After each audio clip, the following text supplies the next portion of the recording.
And a very warm welcome to the YouTube channel Undoubting God, where I share evidence for the existence of God, defend Christianity, and discuss issues related to the faith. This is the fourth and final video in a series of videos about the existence of God.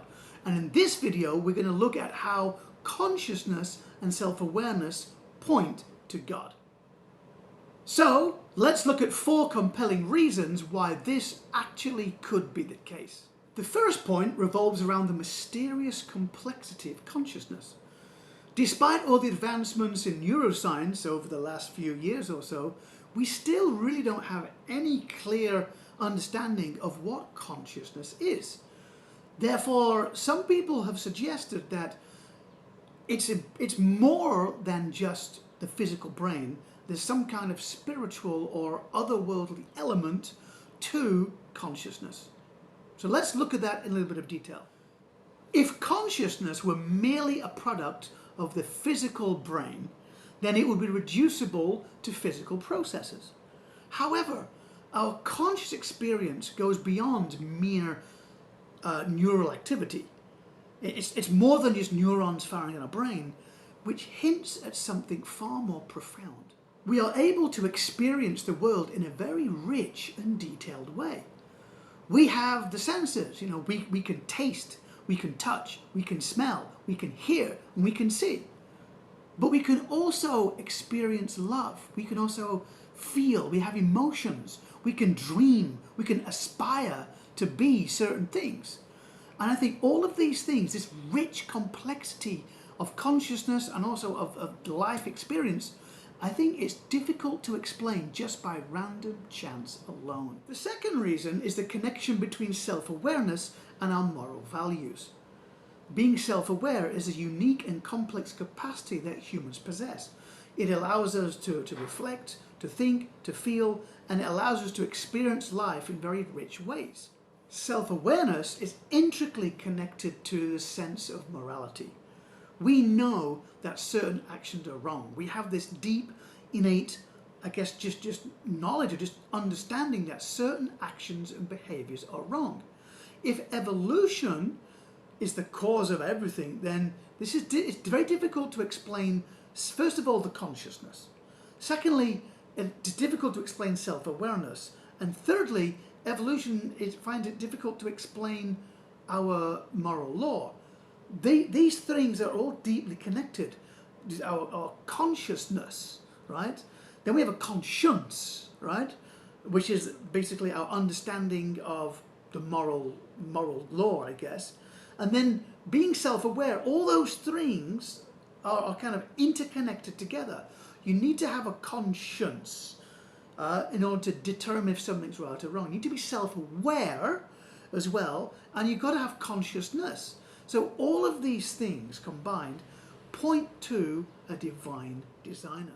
The third reason takes us into the world of philosophy, where we look at the problem of what's called the mind-body dualism.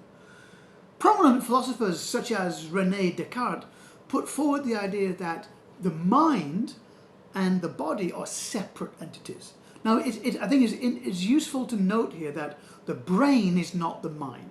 The brain is the, I guess you can call the hardware, the biological hardware, but the mind is somehow generated outside. It's an intangible aspect. So the problem between the mind and the body, they seem to be very, very different. To support the view that the mind and body are separate, we can look at what's called near-death experiences, or NDEs.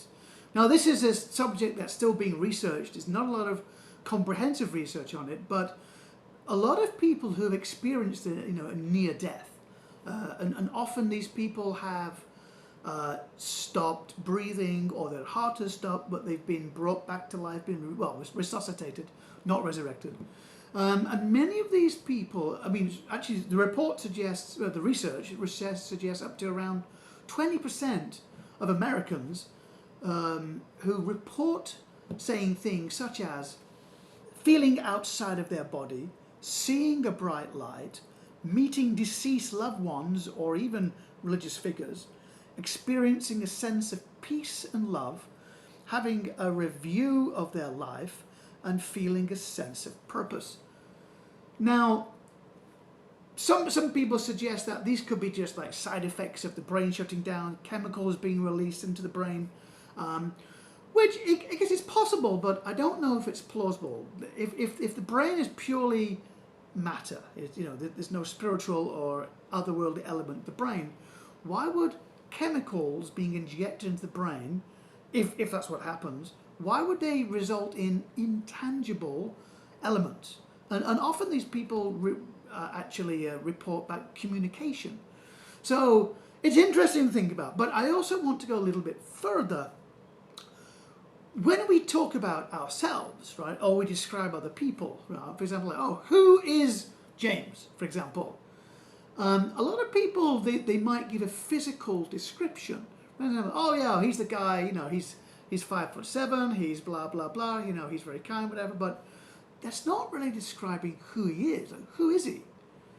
This is a physical description, which from a linguistic and psychological perspective, it's quite telling, because very often when we describe who someone is, we talk about their physical properties, but that's not who they are, it's what they look like, right? And we take this a bit further.